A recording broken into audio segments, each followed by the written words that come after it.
Listo, puedes iniciar. ¿Listo? Dale.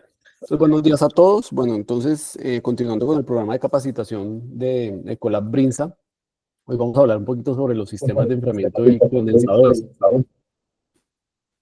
Entonces, cualquier preguntita que tengan, porfa, como yo no estoy viendo quién me alza la mano o algo, sin problema me interrumpen y con gusto vamos resolviendo cualquier inquietud. ¿Listo?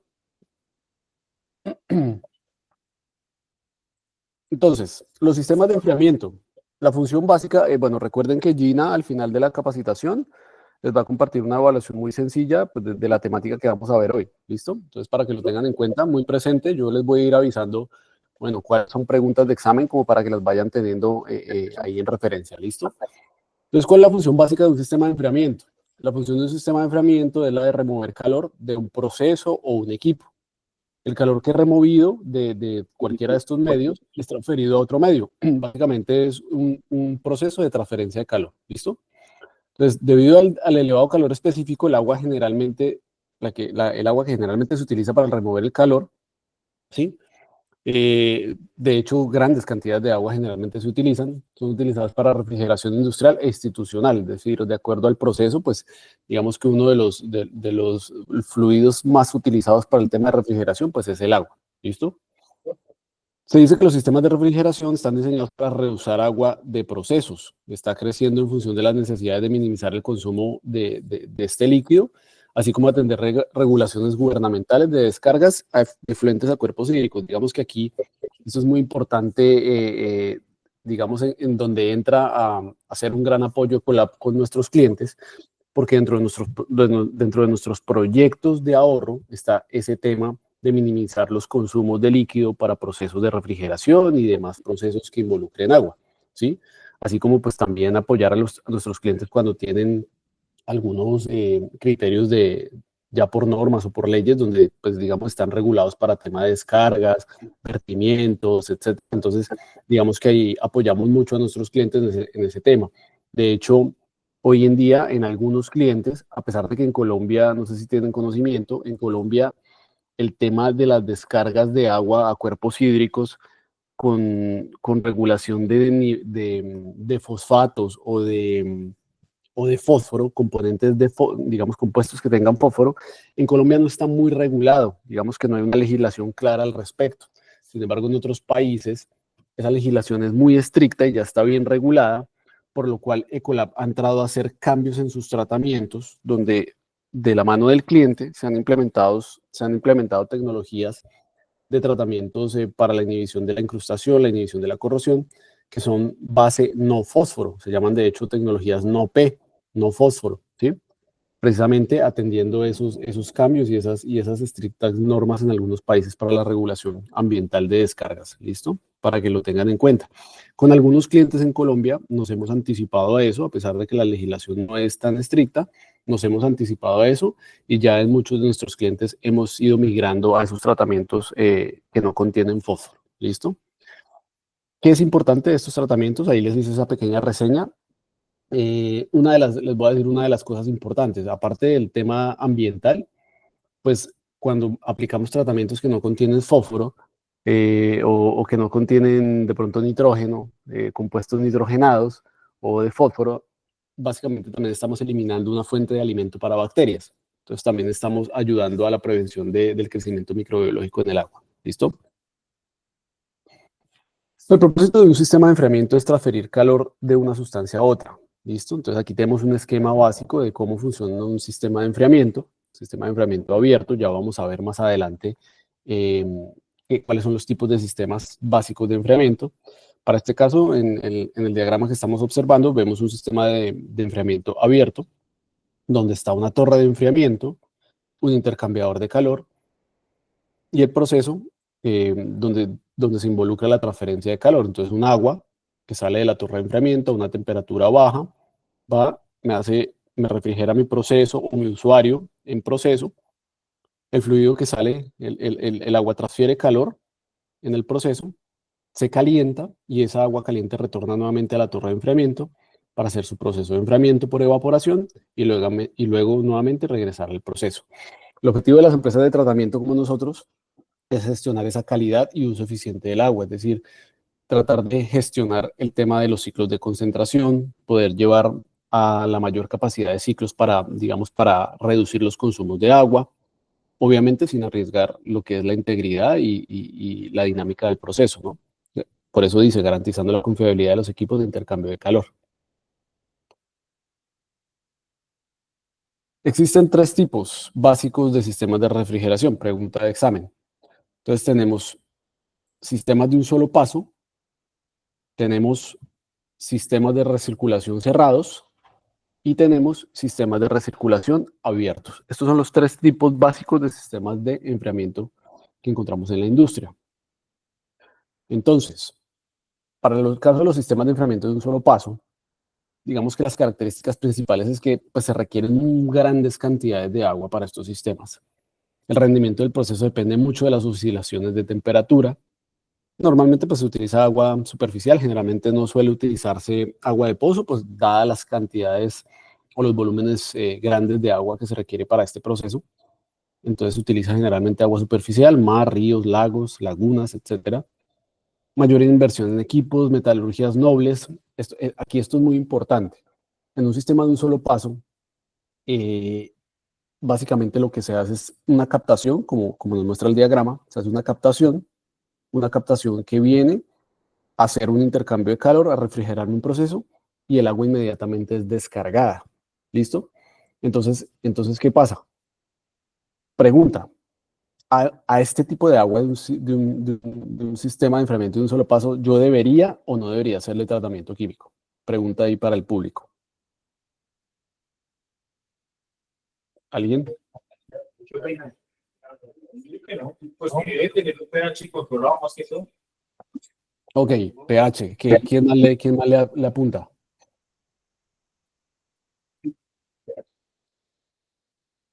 ¿No? ¿Nadie? Ok.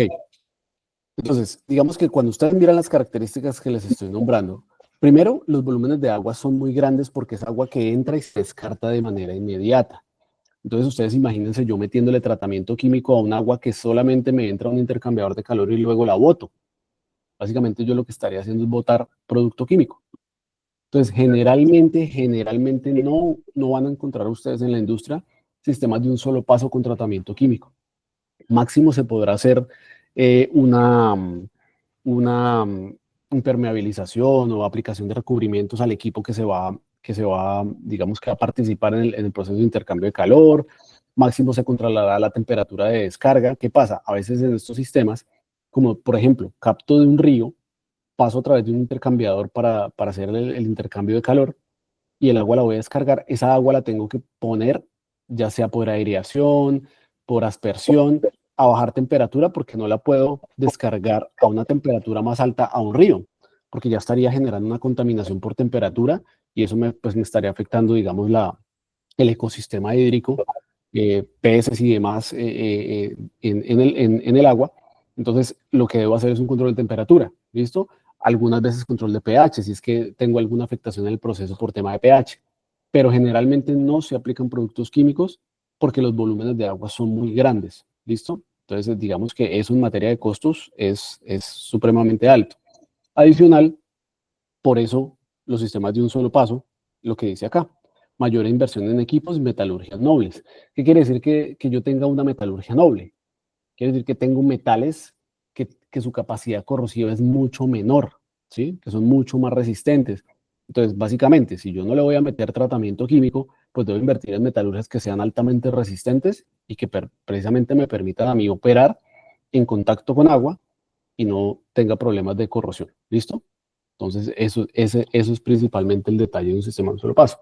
Lo que les nombraba también, el impacto ambiental, pues sobre todo térmico, porque pues eso me restringe a mí el tema de no puedo captar un agua de un río y lanzarla a temperatura más alta, por lo que ya les comentaba, ¿sí? Entonces tengo una limitación ahí térmica por el tema de impacto ambiental.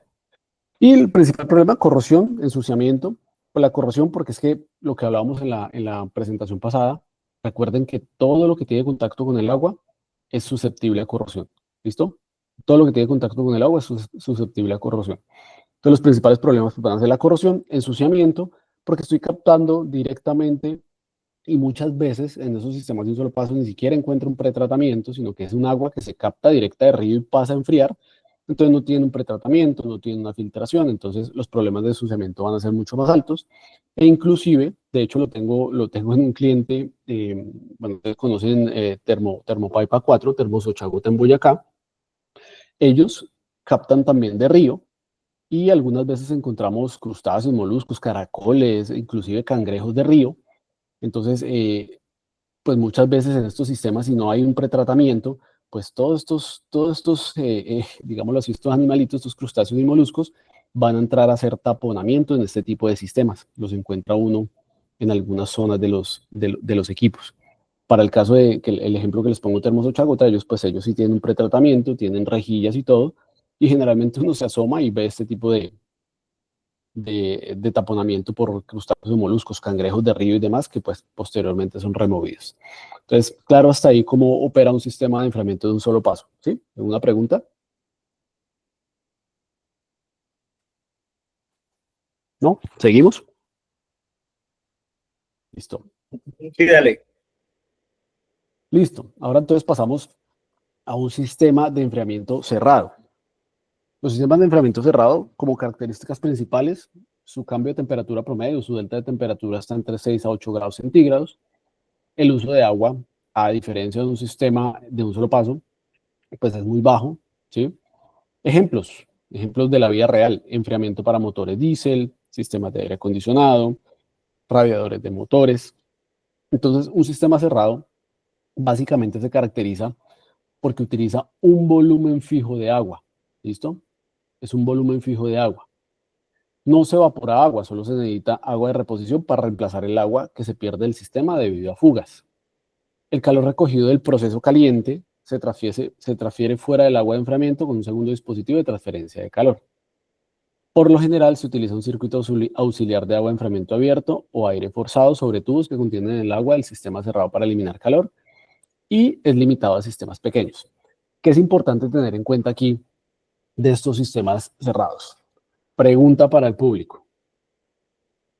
Yo cuando aplico tratamiento químico a un sistema cerrado, estamos claros que yo le debo aplicar algunos productos. Si yo les digo a ustedes, venga, a este sistema cerrado, sí o sí debo aplicarle antiincrustante. ¿Ustedes qué me dicen? ¿Eso es correcto o no es correcto? Teniendo en cuenta lo que ustedes conocen de Brinza. En Brinza, por ejemplo, para el sistema TG3, nosotros aplicamos antiincrustante, para torre industrial aplicamos antiincrustante. Entonces, si yo les digo, para este sistema cerrado debemos aplicar antiincrustante también. ¿Eso es correcto o no es correcto?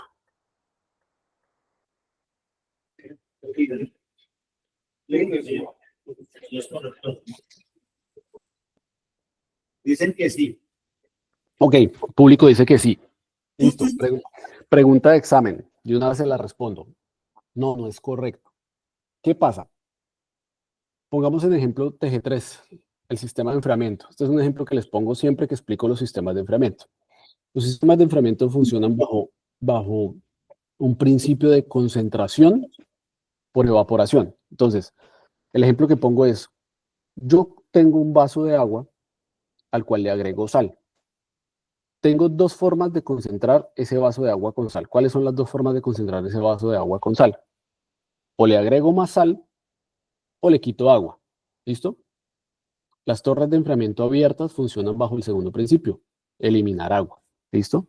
Entonces ellas concentran las especies químicas en el agua por evaporación. ¿Listo? Por eso es que yo en una torre de enfriamiento monitoreo de manera rigurosa las especies químicas, llámense cloruros, dureza, alcalinidad, hierro, etcétera, porque como estoy evaporando agua en cada ciclo, en cada ida y regreso del agua en proceso, entonces debo monitorear de manera permanente que esas especies químicas no lleguen a una concentración tal que ya no se mantengan dispersas en el agua, sino que empiecen a precipitar y a formar depósitos. ¿Listo? Entonces, claro el tema de que en un sistema abierto yo tengo concentración de especies por evaporación. Entonces, ¿qué pasa en un sistema cerrado? El sistema cerrado no tiene evaporación. ¿Listo? El sistema cerrado no tiene evaporación. Por eso Y alguien me puede decir, no, pero sí tiene, pero es muy mínima. Es tan mínima que es despreciable. ¿Listo? Se considera que no tiene evaporación. Por ende, si no hay evaporación, no hay concentración de especies. ¿Sí? Y si no hay concentración de especies, pues difícilmente voy a tener problemas de incrustación. ¿Listo? Y si no hay problemas de incrustación, pues la respuesta es que no debería aplicar antiincrustante. Los principales problemas que se presentan en un sistema de enfriamiento cerrado son por corrosión, por lo que ya les expliqué, todo lo que tenga contacto con el agua está susceptible a la corrosión, y por tema microbiológico, porque dependiendo del agua que yo esté alimentando a mi sistema cerrado y dependiendo de los productos químicos que puedan aportar nutrientes para las bacterias, pues sí puedo tener un tema de crecimiento microbiológico. ¿Listo? Entonces, ¿qué otra cosa dice el sistema cerrado? El sistema cerrado básicamente combina un tema de intercambio de calor, porque pues al final el agua que yo tengo, digamos que adquirió temperatura, pues de alguna u otra manera debo nuevamente retornarla y eliminarle temperatura. Lo que pasa es que en este caso no se hace a través de un sistema abierto donde hay evaporación de agua, sino que se puede hacer por un contacto con aire cerrado a través de ventiladores. ¿Listo? Otra pregunta. El día domingo se dio inicio al tratamiento químico en planta soplado. Se implementó con un tema de pasivación de la metalurgia y luego aplicación de productos para la inhibición de la corrosión y producto biocida. Me informó el operador, César, tuvimos fuga de alrededor de 600 litros en el sistema cerrado. ¿Debemos aplicar más productos químicos? ¿Cuál sería la respuesta? Por supuesto, yo debo evaluar cuánto fue el volumen que se perdió en el sistema cerrado, porque la forma de perder concentración de químicos y perder agua en un sistema cerrado es a través de fugas. ¿Listo? Esa es la forma común en que se pierde agua en un sistema cerrado. Entonces, cuando se pierde agua en un sistema cerrado, pues debo cuantificar cuánto se perdió para reponerla a través del tanque de reposición, como se evidencia acá en el esquema, y además calcular para ese volumen nuevo de agua limpia que le voy a meter, pues digamos cuáles son las ppm que yo debo mantener de producto químico para mantener la protección de la metalurgia. ¿Listo? Entonces, claro hasta ahí. ¿Listo? Seguimos. Los sistemas de enfriamiento abiertos. Bueno, aquí ya todos están un poquito más familiarizados con este. Principales características de los sistemas de enfriamiento abiertos. Los cambios de temperatura, los deltas de temperatura están entre 10 a 30 grados, bueno, Fahrenheit o 6 a 17 grados centígrados. El uso de agua es moderado. Entonces, a diferencia de los dos sistemas que ya vimos, el de un solo paso y el cerrado, digamos que el sistema de enfriamiento abierto es como un intermedio, ¿sí? El de un solo paso, grandes volúmenes de agua, el abierto, moderado, y el cerrado, mínimo. Es un volumen fijo y es muy pequeño. ¿Listo? A su vez, bueno, se me olvidó explicarles algo acá. A su vez, los sistemas de enfriamiento cerrado, dado que usan volúmenes de agua muy pequeños, pues también está limitado a sistemas muy pequeños. ¿Listo? Digamos, refrigeraciones que no requieren mayor complejidad. Entonces ahí es, digamos, cuando se considera un sistema cerrado. En el caso de los sistemas abiertos, entonces como muestra el esquema, un diagrama básico de un sistema de enfriamiento abierto consta de una torre de enfriamiento con su sistema de evaporación, su sistema de reposición de agua, su sistema de purga, ¿sí? Las dos formas de perder agua en un sistema de enfriamiento abierto es a través de la evaporación y a través de la purga. ¿Listo? Un sistema una piscina que me alimenta agua a mi proceso, agua fría, que va, bueno, aquí ponen como ejemplo un intercambiador de calor, hace el intercambio de calor y el agua luego retorna caliente a la torre de enfriamiento para hacer un intercambio de calor en contraflujo entre el aire frío que circula a través de la torre y el agua caliente que retorna a la torre de proceso. ¿Listo? Ese es el esquema básico de funcionamiento de una torre de enfriamiento. Dice, un sistema de enfriamiento abierto hace pasar el agua por intercambiadores de calor varias veces antes de descargarla. Eso es lo que denominamos ciclos de concentración. Recuerden, los ciclos de concentración en un sistema de enfriamiento hace referencia a cuántas veces el agua fría va a mi proceso, refrigera y retorna a mi torre. Eso es un ciclo de concentración. ¿Listo? El calor se elimina del agua, como les dije, por evaporación en la torre de refrigeración. El calor eliminado por evaporación concentra los minerales en el agua, también ya lo explicamos. Y la formación de incrustaciones se evita manteniendo la saturación de minerales por debajo del punto de saturación mediante la eliminación del agua del sistema, lo que se conoce como purga. Pregunta de examen. La única forma de eliminar los contaminantes, llámese contaminantes, en la presentación pasada vimos cuáles eran los contaminantes del agua. Los contaminantes del agua se denominan todo lo que son sólidos suspendidos. ¿Qué son sólidos suspendidos? Arena, limo, lodo, etc. Sólidos disueltos. ¿Qué son los sólidos disueltos? Todos los minerales presentes en el agua se consideran sólidos disueltos. Entonces, y todos los iones, calcio, magnesio, todo lo que consideramos dureza, al tema de alcalinidad, hierro, cloruros, todo lo que son sólidos disueltos hacen parte de los contaminantes del agua. Y por el lado de los gases, los principales, CO2, H2S y oxígeno. ¿Listo? ¿Cuál es la única forma de eliminar los contaminantes de un sistema de enfriamiento? A través de la purga. ¿Listo? Dentro de los sistemas de enfriamiento abiertos tenemos tres básicos, que son los de tiro natural, que son torres de enfriamiento hiperbólicas típicas en plantas de energía, las de tiro mecánico, que puede ser inducido o forzado, y los condensadores evaporativos. ¿Cuáles tendríamos en Brinza, según estos tres esquemas? Ustedes hiperbólicas no tienen, condensadores evaporativos tienen, ¿no? ¿Sí? No, No, correcto, no tenemos condensadores evaporativos. Ya vamos a ver cuáles son las características de un condensador evaporativo, ¿listo? Entonces, en las torres de enfriamiento de tiro natural, que de hecho en Colombia solo he visto una, que inclusive ya está en desuso, es en la acería, no sé, ustedes conocen Acerías Paz del Río en Boyacá. Ellos todavía cuentan con una torre de enfriamiento hiperbólica, pero pues ya está en desuso, ¿listo? Pero es, por lo menos visualmente en mi experiencia, la única que he visto. Y pues digamos, en otros países ya aún se utilizan mucho, sobre todo en plantas de energía, ¿no? Plantas nucleares y demás, todavía se utilizan este tipo de torres. ¿Cómo funciona una torre de enfriamiento natural, de tiro natural? El aire caliente, el aire sube, ¿sí? A través de aire fresco y seco del exterior a través del agua, lo que mejora la evaporación. El aire húmedo y cálido sube naturalmente y sale de la torre. Y la forma, el diseño de la torre hace que el aire se mueva más rápido a través de la sección inferior donde fluye el agua. Básicamente, en resumen, tiene unas aberturas en la parte inferior que permiten el ingreso de aire, ¿sí? Y este aire, a su vez, tiene un contacto, un contracorriente con el agua caliente que va entrando a la torre y se genera el intercambio de calor, donde el aire caliente sale por la parte superior y el agua fría va cayendo a la piscina o a la base de la torre para ser enviada nuevamente al proceso. ¿Listo?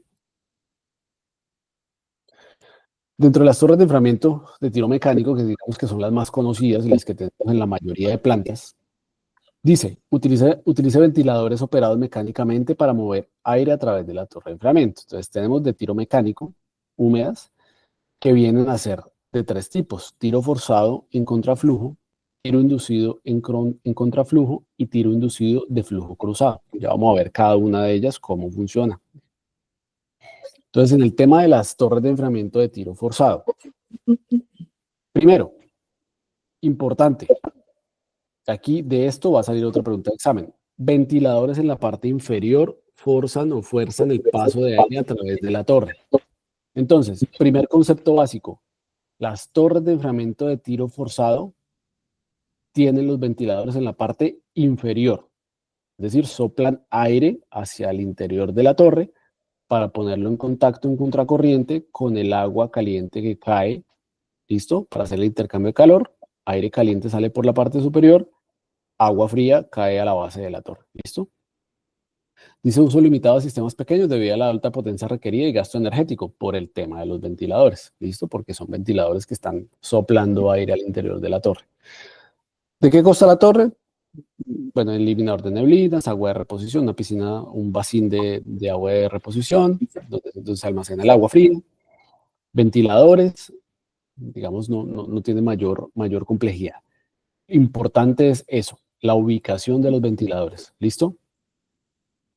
La torre de enfriamiento de tiro inducido, que son las que más vemos. Dice, las torres de enfriamiento se clasifican como contraflujo o flujo cruzado. Es decir, de las de tiro inducido tenemos dos tipos. Contraflujo o flujo cruzado. Esto depende de si el flujo de aire a través de la torre pasa cruzado o en contraflujo de agua. El contraflujo normalmente es más eficiente ya que el aire frío entra en contacto con el agua más fría, pero el requisito de potencia del ventilador es mayor. Entonces, ¿qué pasa? De estas dos torres, ambas tienen los ventiladores en la parte superior. Lo único que cambia es la forma en que ingresa el aire a la torre. Mientras en las de ambas son en contraflujo. Bueno, digamos no, ambas no son en contraflujo. Lo que pasa es que la dirección del aire es hacia arriba. Pero en la de contraflujo, el aire ingresa exclusivamente por la parte inferior para ascender en contraflujo con el agua caliente que cae. Y el ventilador lo que hace es un efecto de succión para jalar el aire por la parte inferior de la torre. En la de flujo cruzado, la torre tiene unas aberturas en la parte lateral que, al igual que en la de contraflujo, el ventilador genera un efecto de succión, pero el aire no entra solo por la parte inferior, sino que entra por todas las rejillas laterales, aumentando el área de contacto entre el aire y el agua. Por eso se dice que es mucho más eficiente que una torre a contraflujo. ¿Listo? Entonces, concepto claro, la diferencia entre una torre de tiro inducido y tiro forzado es la ubicación de los ventiladores. ¿Listo? Entonces, cuando yo les pregunte, las de tiro inducido, ¿dónde llevan los ventiladores? En la parte superior, ¿sí? Y las de tiro forzado llevan el ventilador en la parte inferior. ¿Listo? Eso es importante que lo tengan claro. Los condensadores evaporativos. Bueno, aquí hay algo interesante. Entonces, los condensadores evaporativos, que en Berinza pues no los tenemos, pero son usualmente usados en sistemas de refrigeración o en HVAC. Ese HVAC traduce aires acondicionados. ¿Listo? Combinan, concepto importante, pregunta de examen, combinan un sistema de enfriamiento de recirculación cerrado con un sistema de recirculación abierto. Esa es la principal característica de un condensador evaporativo. Es una combinación de los dos sistemas de enfriamiento, uno cerrado y uno abierto. ¿Listo? Sistemas abiertos, cuyo relleno es un serpentín por donde recircula un gas, es decir, aquí está involucrado un gas refrigerante. Y en comparación con la torre de refrigeración abierta, presenta una ventaja de ser compacta y ocupar un área de construcción menor, es decir, un sistema de estos es un poquito más compacto, el espacio para ubicarlo es mucho menor, digamos que a diferencia de una torre de enfriamiento, pues digamos para el tema de planeación de espacio no es tan complejo. ¿Cuál es su desventaja? Que también, así como ocupa menos espacio, pues también tiene una capacidad limitada de remoción de calor. Entonces, ¿cuál es el principal, digamos, característica de funcionamiento de un condensador evaporativo? Es la mezcla de dos sistemas. Entonces, hay un sistema que funciona por un gas refrigerante, ¿sí? Un gas refrigerante que por temas termodinámicos, por compresión y evaporación, eleva y disminuye su temperatura. ¿Listo? Entonces, cuando yo comprimo un gas, cambia su presión, aumenta su temperatura, él pasa aquí, este gas refrigerante, a través de la torre o el sistema de enfriamiento abierto, refrigero ese gas con agua, básicamente, en contacto indirecto, porque ellos hacen una transferencia de calor aquí en este condensador, ¿sí? En contacto indirecto. Luego el refrigerante, cuando yo lo refrigero, y como lo tengo comprimido, pasa a líquido, ¿listo? Y posteriormente pasa a hacer un proceso de refrigeración en mi proceso, ¿listo? ¿Listo? Entonces, ¿qué pasa? Uy, perdón, me pasé aquí. Entonces, un ejemplo que yo les pongo siempre, eh, para entender un poquito el tema del funcionamiento de este gas y el cambio de temperatura. ¿Listo? Cuando el gas lo comprimo, ¿sí? Generalmente su temperatura aumenta, pero cuando el gas se descomprime, ¿sí? Su temperatura suele reducirse. A algunos de ustedes les ha pasado con los desodorantes en aerosol, cuando el desodorante está próximo a acabar, ¿sí? O inclusive cuando se usa normal, pero cuando está próximo a acabar, cuando ya básicamente hace una descompresión súbita de lo poco que le queda en su interior, el recipiente se pone helado. Es exactamente lo mismo que pasa con este proceso donde participa un gas refrigerante. El proceso de descompresión súbita del gas hace que su temperatura disminuya y me permite trabajar aquí como refrigerador de un proceso. ¿Listo? Entonces aquí el gas lo que hace es refrigerarme un agua que va a proceso. Ese gas absorbe la temperatura de esta agua caliente que retorna de proceso, luego viene, hace un proceso también para nuevamente refrigerarse con un sistema de enfriamiento abierto y vuelve a proceso. ¿Listo? ¿Claro cómo funciona un condensador evaporativo? ¿Alguna pregunta?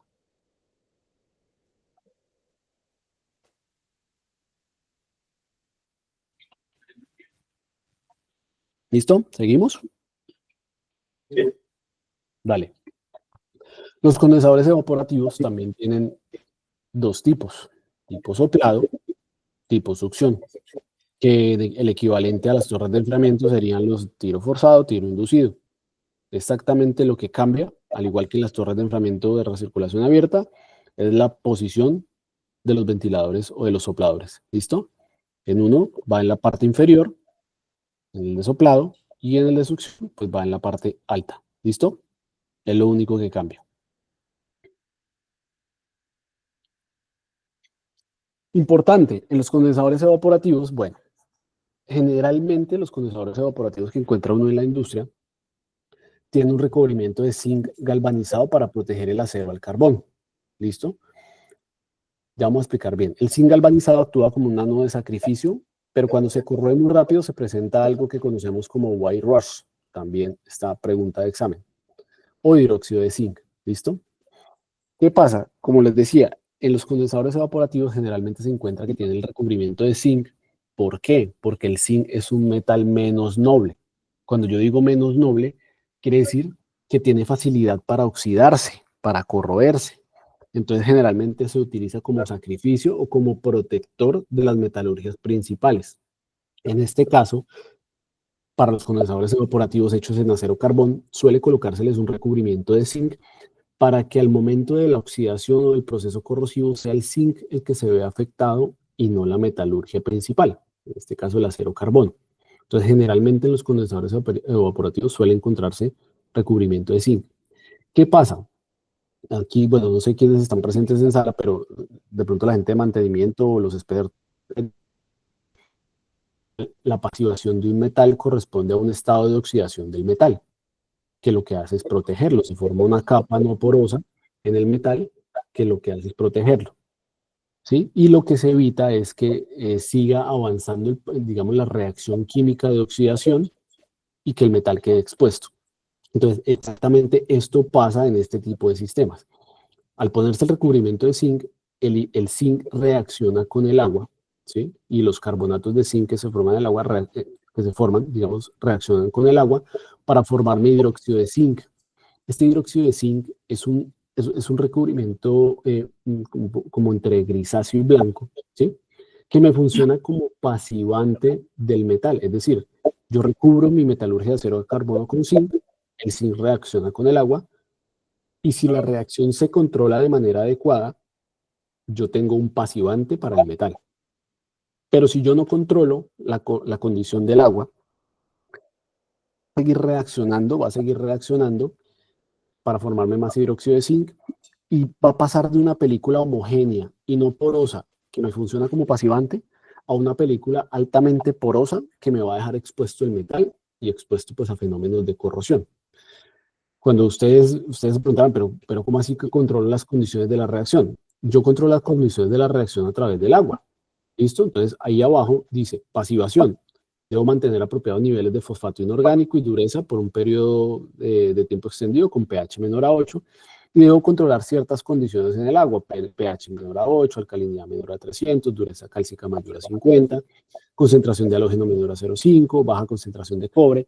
Básicamente lo que me dice es que este proceso de oxidación blanca o white rush es una reacción química que si yo la llevo hasta un punto controladamente me funciona como pasivante, pero si la dejo actuar descontroladamente se me vuelve una corrosión denominada white rush y me deja expuesta a la metalurgia. ¿Listo? Por eso es que el zinc, al ser un metal menos noble, es decir, que tiene facilidad para oxidarse, por eso es que suele usarse como ánodo de sacrificio. El ejemplo más claro lo tenemos aquí en TG3, donde tenemos ánodos de sacrificio en el condensador de superficie. ¿Por qué? Porque este metal precisamente se coloca para que él sea el sacrificado al momento de la corrosión y no la metalurgia del condensador, en este caso la que está presente, que es acero carbono y los tubos de Admiralty. ¿Listo? Claro, lo que pasa con el zinc.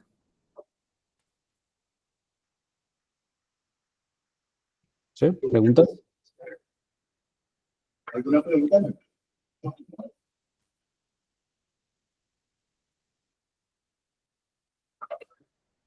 ¿Listo?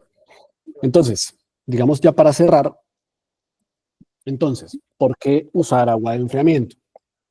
Pues las ventajas, porque es fácil de manipular, es fácilmente bombeable por su densidad, por su viscosidad, se puede transportar y puede transportar, su capacidad calorífica permite que pueda transportar grandes cantidades de calor, no se expande ni se contrae mucho a temperaturas normales, no se descompone, está disponible para su uso con el tratamiento previo adecuado. Y las desventajas, pues como les dije al principio, como lo dije en la presentación anterior, disuelve todo lo que entra en contacto con ella. Todo lo que tenga contacto con el agua está sujeto a corrosión y a desgaste y a disolver. Por eso se considera el solvente universal, ¿no? Entonces, metales, tierra, piedra, etcétera. Sus propiedades disolventes únicas le han valido ese título de disolvente universal. ¿Listo? Con esto cerramos el tema de condensadores, sistemas de enfriamiento y condensadores. Señores, no sé si tengan preguntas, inquietudes, aplicaciones que tengamos en Brinza. Les cedo la palabra a Andrés.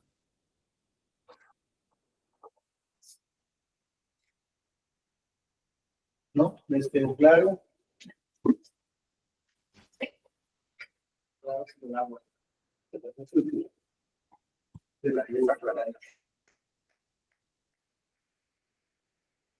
Pues dicen que no. No, o sea, dos cosas. O les quedó muy claro o quedaron muy perdidos. No entendieron nada. Una de dos. No entendieron. Yo me quiero ir por la primera. Espero que les haya quedado muy claro. Ok. Listo, bueno, entonces Gina les comparte porfa la evaluación y si quieren la vamos resolviendo como quieran o si tienen alguna inquietud con la evaluación.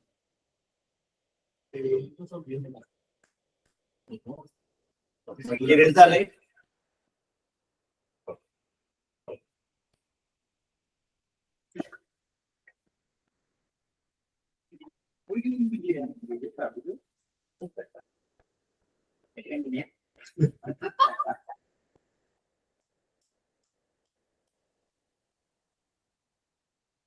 ¿Listo? No te copié, Andrés.